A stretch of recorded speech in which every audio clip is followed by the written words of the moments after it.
안녕하세요. 행복한 안식일입니다.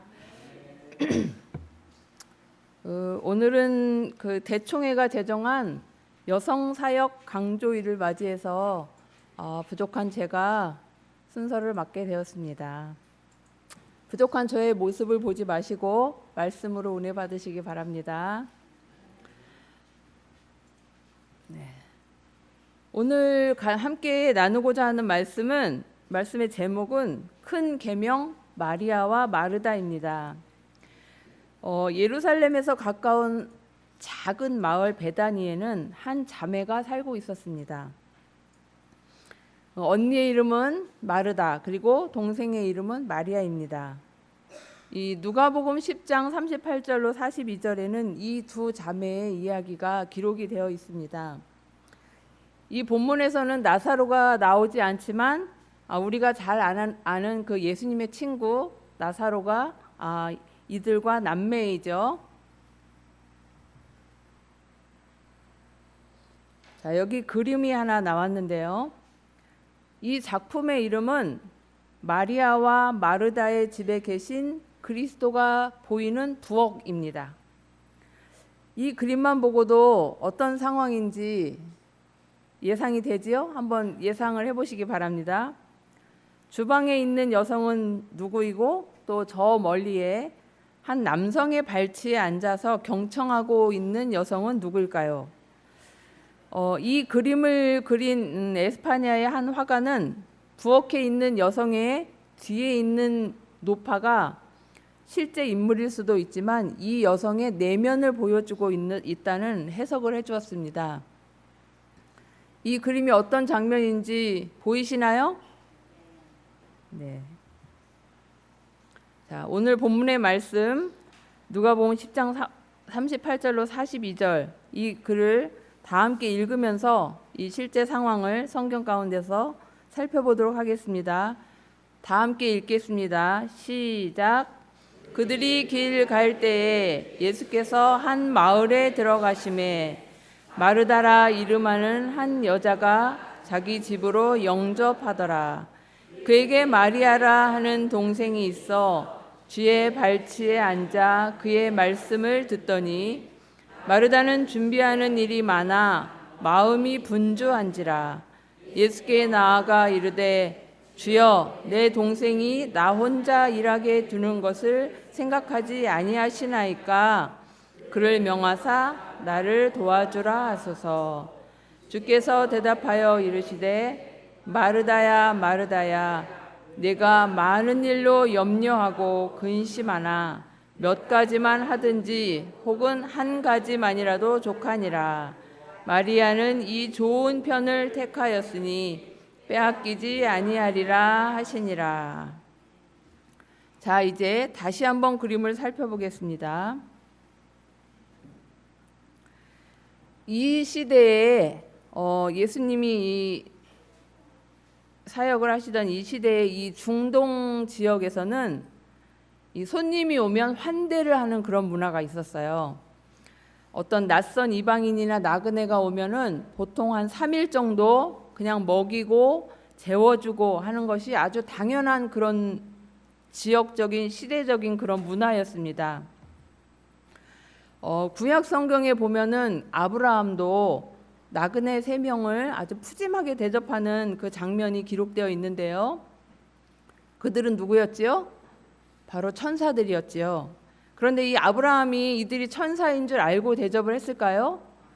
처음엔 아니었어요. 그냥 평소 하던 대로 이렇게 나그네를 대접을 하다 보니 천사를 대접하게 되었던 것이지요.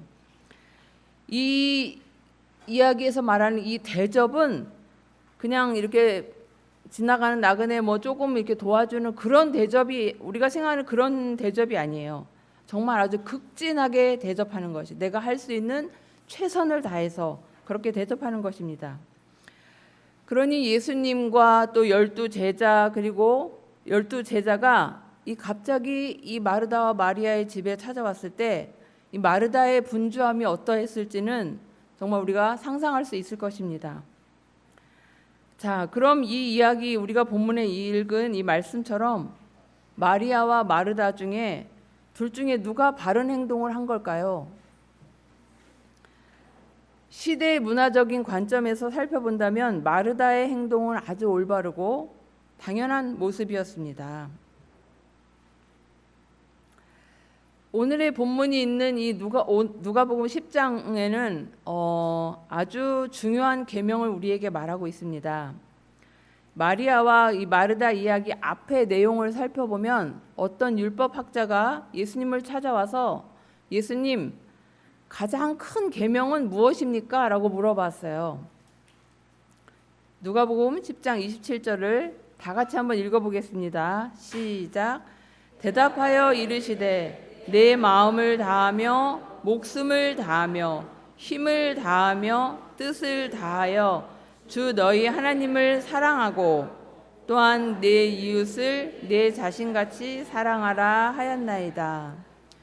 예수님은 아주 간단하게 답해 주십니다. 하나님을 사랑하고 이웃을 사랑하라. 이 두 가지입니다. 이 이야기의 뒤에 나오는 이야기가 우리가 아주 잘 아는 선한 사마리아인의 이야기이고, 그리고 오늘 읽은 성경절 마르다와 마리아의 이야기입니다. 이 두 이야기는 이 큰 계명에 대한 이야기를 하시기 위해서 예수님께서 비유로 말씀해 주신 것입니다. 강도 만난 사람이 길가에 쓰러져 있는데 제사장이 지나갑니다. 제사장은 예배에 늦었는지 아주 급하게 지나갔어요. 그리고 그 다음에 레위인도 지나갑니다. 그도 사마리아인을 그 강도 만난 자를 보았지만 그냥 지나갈 수밖에 없었어요. 왜냐하면 바쁜 일이 있었거든요. 당대 이들의 발걸음이 멈추지 않은 것은 아주 놀랄만한 문제는 아니었던 것입니다. 이들에게는 쓰러져 있는 사마리아인보다 더 중요한 것이 있었기 때문입니다. 그런데 예수님께서는 이 강도 만난 자를 자신의 물질과 시간을 들여 돌본 이 사마리아인이 옳다고 이야기하십니다. 이것은 아주 충격적인 비유였습니다. 그 당시에 이 유대인들에게 너 다시 태어난다면 사마리아인으로 태어날래? 아니면 귀신 들린 자로 태어날래? 이렇게 물으면 100이면 100 다 차라리 사마리아인으로 태어나느니 차라리 귀신 들린 자로 태어나겠다, 이렇게 대답을 할 정도로 사마리아인들을 천대하고 싫어했습니다. 예수님은 그들에게 하늘의 시각과 진정한 율법을 가르쳐주고 계셨습니다. 다시 마르다와 이 마리아의 이야기로 돌아오면 온 땅과 하늘의 주인이시오 예배자의 주관자이신 주님을 앞에 모셔두고 마르다는 분주함으로 결국 마음이 흩어져서 화가 나버렸습니다. 이 말씀 중이신 예수님 앞에서 예수님, 마리아에게 저 좀 도우라고 말씀해 주세요. 마리아는 저와 함께 손님 대접하는 일을 힘써야 하는 자입니다. 라고 이렇게 말을 했어요.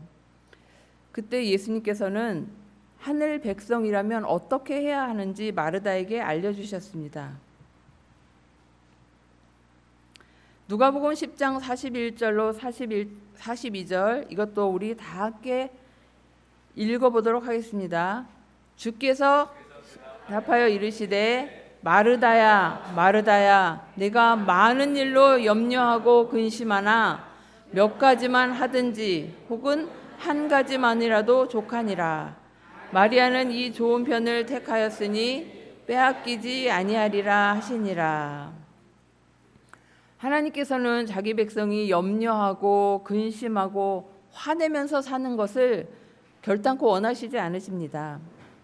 마르다에게 네가 하는 일이 틀렸다, 이렇게 하지 말아라, 이렇게 이야기하시는 것은 아니었어요. 다만 그 분주함을 염려하여서 한 가지면 족하다 하시면서 염려하지 말라고 하신 말씀입니다. 우리가 하나님을 일을 할 때에 기쁨으로 하라고 하시는 그 말씀입니다. 오늘의 이 본문에서 우리에게 주시는 첫 번째로 살펴봐야 할 것은 많은 일들 앞에서 무너져버린 우리들의 기쁜 마음입니다. 하나님의 일은 기쁨과 즐거움으로 해야 합니다. 코로나 이후로 안식일 점심 식사 당번 문제로 각 교회마다 정말 많은 어려움들이 있었다고 우리가 들었습니다. 또한 우리 교회도 마찬가지이고요. 당연하게 먹었던 점심을 다시 먹는 일은 정말 큰 어려움이었어요. 이 잠시 멈추었던 일을 다시 하려고 했을 때 그 일이 얼마나 쉽지 않은 봉사였음을 다시 한번 새삼 깨닫게 되었기도 하였고요. 이 교인들의 식사를 책임졌던 봉사자들의 헌신과 이 봉사가 교회 선교와 활동의 커다란 원동력의 또 중심 중에 하나였음을 또 실감하게 되었습니다.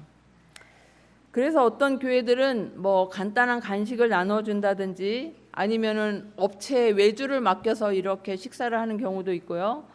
또 외국처럼 파트락 방식으로 바꾸어서 하기도 하고 아주 간단한 단품 요리 이런 것들 위주로 하는 그러한 경우들도 많아졌다고 합니다. 이 일은 식사 준비에 많은 시간을 할애하기보다 예배에 참여하여서 말씀을 충분히 듣고 싶어하는 그러한 성도들의 마음을 알게 된 계기가 되기도 하였습니다. 하지만 오늘의 본문은 이러한 봉사에 초점을 맞추고 있는 것이 아닙니다. 마르다의 분주함과 책임감, 그 어려움은 우리가 충분히 공감할 수 있습니다. 하지만 만약 마르다가 예수님의 말씀에 귀를 쫑긋하고 있는 마리아의 모습을 보고 내 동생이 정말 말씀에 갈급했구나, 말씀을 저리 열심히 듣다니 아이고 기특해라, 아이고 이뻐라, 이렇게 했다면 이 이야기의 분위기와 이 그림의 분위기는 아주 달라졌을 것입니다. 그러나 그러지 못했던 이 마르다의 모습 속에서 예수님은 우리에게 아주 귀한 교훈을 주고 계십니다. 우리가 잊지 말아야 할 한 가지, 꼭 필요한 한 가지는 먼저 그분의 발 아래 앉아서 배우는 것이라고 말씀하고 계십니다. 누가복음 10장에 나오는 이 두 이야기, 선한 사마리아인 이야기와 마르다와 마리아의 이야기는 사복음서 중에서도 유일하게 누가복음에만 기록되어 있는 말씀입니다. 누가는 가장 큰 계명, 즉 하나님 사랑과 이웃 사랑을 이야기하면서 두 이야기를 나란히 배치했습니다. 하나님과 이웃을 사랑하라는 계명 뒤에 이웃 사랑을 어떻게 할까에 대한 대답으로 이 선한 사마리아인의 이야기를 하셨고요. 또 하나님을 사랑을 어떻게 해야 될지 그거에 대한 해답으로 마리아와 마르다의 이야기를 써놓으신 것입니다. 이 두 이야기는 정말 당대에 아주 파격적으로 문화와 율법을 뒤흔들었던 그러한 이야기입니다. 어떤 신학자는 이러한 말을 했어요. 유대인들에게 선한 사마리아인이라는 이 단어는 오늘날로 말하면 선한 히틀러, 착한 히틀러, 이러한 말과 같이 정말 앞뒤가 맞지 않는 그러한 말이라고 표현을 했습니다. 예수님이 우물가에서 사마리아 여인에게 물을 달라고 하셨을 때 여인의 대답은 그들의 입장과 사람들의 생각을 정말 고스란히 보여주고 있습니다. 요한복음 4장 9절에 사마리아 여자가 이르되 당신은 유대인으로서 어찌하여 사마리아 여자인 나에게 물을 달라 하나이까 하니 이는 유대인이 사마리아인과 상종하지 아니함이로라. 그런데 예수님께서는 큰 계명인 이웃 사랑에 대한 설명을 이 선한 사마리아인에 대한 비유로 말씀을 하셨어요. 정말 이것은 매우 충격적이고도 아주 어려운 이야기였습니다. 그리고 뒤에 이어지는 이야기가 바로 마리아와 마르다의 이야기였던 것입니다. 마리아라는 동생이 있어 주의 발치에 앉아 그의 말씀을 들었더니, 오늘 말씀이죠. 마리아는 예수님의 발치에 앉아 있었습니다. 예수님의 발치에 앉아 있다라는 이 표현은 제자로서 가까이에서 교육을 받고 있다는 그러한 것을 표현하는 표현 중에 하나입니다. 즉 마리아도 예수님의 제자로서 정식으로 교육을 받고 있었다는 말씀을 나타내는 문장입니다. 이 사복음서 중에서도 이 누가복음에는 여성들에게 아주 관심이 많은 성경장이기도 합니다. 그럴 뿐만 아니라 여성이 예수님의 제자가 되는 일을 전혀 문제 삼고 있지 않습니다. 이 성경을 보다 보면은 여성으로서 마음이 무거워질 때가 종종 있습니다. 그 이유를 이야기하자면 이 당대의 여성에 대한 인식과 관심을 보면 기원 후 1세기 정도의 이 지방에서 여성들은 노예로 취급되는 모습도 살펴볼 수 있어요. 이 마태복음 18장 25절을 보면 갚을 것이 없는지라 주인이 명하여 그 몸과 아내와 자식들과 모든 소유를 다 팔아 갚게 하라 하니, 여인이 종들과 함께 남편의 재산으로 취급을 받던 그러한 시대를 보여주고 있습니다.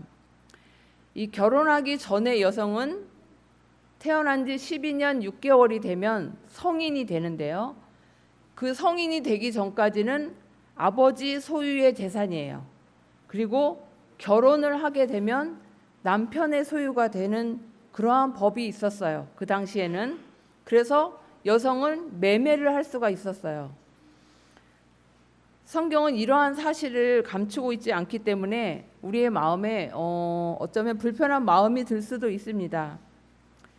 그러니 이 시대의 여자들은 랍비들의 교육 대상이 되지 못했고, 또 랍비들은 여성을 가르치는 일을 수치스럽게 생각하고 이들과 대화하지도 않고 또한 랍비가 될 수도 없었어요.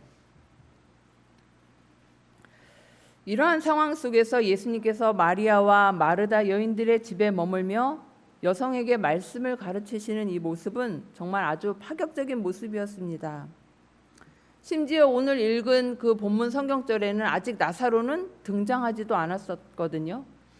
그러니 여성들의 대표적인 일이었던 이 음식을 차리는 일을 열심히 하는 이 마르다는 정상이었고, 마리아는 당시 여성에게 금지된 이 말씀을 배우는 일을 하는 비정상적인 이러한 모습 속에서 예수님은 마리아를 칭찬하고 계신 것입니다.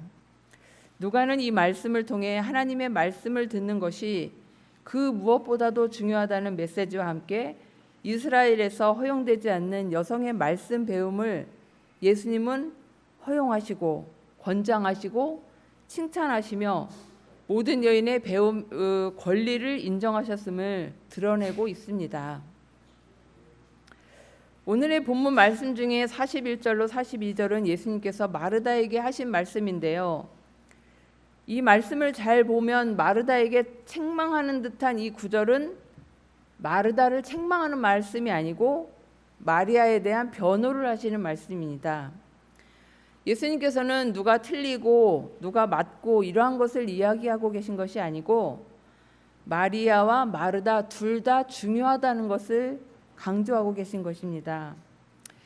예배가 끝나면 또 시장한 배를 채워야 되고, 또 이곳에 모인 이들을 대접하는 일도 또한 예배의 하나인 것입니다. 그렇지만 또한 묵상이 없는 그러한 예배는 있을 수가 없는 것이지요. 예수님께서는 마르다의 분주함에서 오는 염려와 근심을 책망을 한 것이지 이 대접하고자 하는 그 행동을 책망한 것이 아니었던 것입니다. 우리는 나가서 행동을 해야 할 때가 있는가 하면 또 듣고 배워야 할 때가 있습니다. 여러 일들로 인해서 분주함과 염려로 본질을 절대 잃지 말아야 할 것입니다. 이 교회에서 예배가 드려지는 동안 정말 많은 헌신과 봉사가 이 건물 안에서 이루어지고 있습니다. 시무를 맡아서 봉사해 주시는 장로님과 집사님들, 또 반주를 해주시는 분들, 또 찬양을 인도해 주시는 분들, 또 식사 봉사를 위해서 준비해 주시는 분들, 또 매주 차량 봉사를 통해서 봉사해 주시는 분들, 또 항상 저 뒤에 방송실에서 봉사를 해주고 계시는 분들, 또한 기타 또 여러 각 반에서 어린아이와 학생들을 가르치는 일을 하고 계시는 분들, 기타 등등 어쩌면 말씀에 집중하지 못하는 봉사들을 정말 매주 반복하고 있는지도 모르겠습니다. 그런데 이 봉사는 정말로 꼭 필요한 봉사입니다. 단지 이 일을 행하는 우리의 마음과 태도가 어떠한지 그것에 다시 한번 집중해 보시기 바랍니다.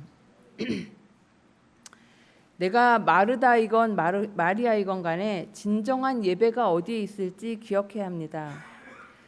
때로는 마리아로 마르다로 분별하여 사는 지혜도 필요할 것입니다. 베다니 마을에 12 제자와 예수님을 같이 따르던 많은 무리들, 그리고 다 하면 최소 몇십 명을 대접하는 그러한 일이었어요. 그런데 이 눈치 없는 동생의 모습은 어떤 언니가 보아도 정말 우라가 치미는 모습입니다. 분주하다라는 헬라어는 페리스파오인데요. 이 페리스파오라는 뜻은 끌려가다라는 뜻입니다. 사람이 일을 해야 되는데 일에 사람이 끌려다니는 것을 분주하다라고 표현하는 것이죠. 그 접대를 잘하려고 하는 좋은 마음과 첫 마음은 사라지고 그 자리에 분주함과 울화만 남아있는 것이지요. 마르다는 준비하는 일이 많아 마음이 분주한지라 예수께 나아가 이르되 주여 내 동생이 나 혼자 일하게 두는 것을 생각하지 아니하시나이까. 그를 명하사 나를 도와주라 하소서. 마르다는 일에 끌려다니면서 비교하고 원망하고 불평을 하고 있었습니다. 지금 일하느라고 정신이 없는데 내 생각은 안 하시냐? 라며 예수님께 불만을 호소하고 있었던 것이지요. 일을 한다는 것은 기쁨입니다. 노동의 축복도 하나님께서 주신 것인데 이 분주한 현대 사회는 일에 끌려다니게 합니다. 잘 보이려고 또 욕심을 부리게 되고 또 많은 업무에 끌려가고 그러므로 본래의 목적을 상실하게 됩니다. 다른 사람을 보고 왜 쟤는 일을 안 하고 나만 힘들지? 하는 마음이 생깁니다. 왜 나만 일하지? 쟤는 왜 맨날 늦게 와? 왜 나만 맨날 힘들지? 이렇게 생각하는 일이 있으시다면 내가 하는 일의 시작과 본질을 다시 한번 생각해야 합니다. 끌려다니면서 일하는 것은 예수님께서 결단코 원하시는 것이 아닙니다. 칭찬받기 위해서 욕심으로 일을 하게 되면 자기 능력의 이상으로 일을 벌이게 되고 그러면 피곤하게 되고 지치게 되고 원망을 품게 되는 것이지요. 예전에 한 목사님께서 이런 이야기를 해주신 적이 있다고 합니다. 우리가 교회에서 일을 할 때 걸레질을 하면서 하나님 우리의 마음을 깨끗하게 해주세요 라고 기도하면서 청소를 하고 또 음식을 하면서 소금을 뿌릴 때는 주님 저를 세상의 소금이 되게 해주세요 라고 기도하면서 요리를 해야 된다고 말씀하셨다고 합니다. 그리스도인의 섬김은 바로 이런 것이어야 하는 것이 아닌가라는 뜻의 그러한 말씀이었다고 생각이 됩니다. 우리는 마르다입니까? 아니면 마리아입니까? 둘 다 중요한 일이지만 이 일을 어떻게 해 나가야 할까요? 교회 증언 6권 118페이지에 있는 말씀을 읽어보겠습니다. 하나님을 위하여 일하는 모든 사람은 마르다와 마리아의 특성을 겸한 것, 곧 즐겨 봉사하는 특성과 진리를 진정으로 사랑하는 특성을 소유해야 한다. 자아와 이기심을 보이지 않도록 제거되어야 한다. 하나님께서는 열성 있는 여성 일꾼들을 부르신다. 그분께서는 자신과 개인의 편의를 생각하지 않고 그리스도를 중심으로 하고 진리의 말씀을 하고 그들이 접근할 수 있는 사람들과 함께 기도하고 영혼들의 회개를 위하여 활동하는 인내력 있는 여성들을 부르신다. 하나님은 그분의 선교 사업을 위해서 남성과 여성들을 부르고 계십니다. 우리 모두 열성을 가진 그리고 그분의 발 아래서 배우는 예수님의 제자가 되기를 간절히 소망해야 하겠습니다. 본문 누가복음 10장 42절은 한 가지만이라도 족하다라고 말씀하십니다. 이 말씀에서 저희는 많은 일로 염려하고 근심하는 마르다에게 한 가지, 단 한 가지만이라도 족한 것을 설명해 주는 예수님의 모습을 봅니다. 한 가지만이라도 족하니라 라는 구절을 영어 성경으로 보면 한 가지만 필요하다. 오직 한 가지가 필수적이다라는 표현을 사용하고 있어요. 그리고 또 한국어 성경 흠정역에는 마르다야 마르다야 네가 많은 일에 관하여 염려하고 근심하나 한 가지만 필요하니라 라고 번역을 했고요. 또 현대인의 성경에 보면 마르다야 마르다야 네가 많은 일로 염려하고 걱정하는구나. 그러나 꼭 필요한 것은 한 가지뿐이다 라고 이렇게 번역을 하였습니다. 정말 필요한 한 가지, 그것은 무엇일까요? 우리가 시간을 따로 구별해서 우리 구주 예수님을 만나는 것입니다. 시대의 소망 525페이지에는 또 이렇게 말씀하고 있습니다. 마르다와 같은 사람들에게 활동적인 종교 사업에 저희 열심을 다할 넓은 분야가 있다. 그러나 그들로 먼저 마리아처럼 예수님의 발 앞에 앉게 하라. 근면과 기민성과 정력이 그리스도의 은혜로 말미암아 성화되게 하라. 그리하면 그 생애는 선을 위한 무적의 능력이 될 것이다. 또 복음전도 478페이지에는 이렇게 말씀하고 계십니다. 하나님을 위하여 일하는 모든 사람들은 마르다와 마리아의 속성들이 합해진 특성, 곧 기꺼이 드리는 봉사와 진리에 대한 참된 사랑을 소유해야 한다. 우리의 예배가 참된 예배가 되기를, 또 우리의 봉사가 진심을 다해서 기쁨에 넘쳐서 하는 그러한 봉사이기를, 무엇보다도 하나님께 영광이 되는 그러한 영적인 봉사가 되며 사랑으로 이루어지기를 기도하면서 오늘 말씀을 줄이도록 하겠습니다.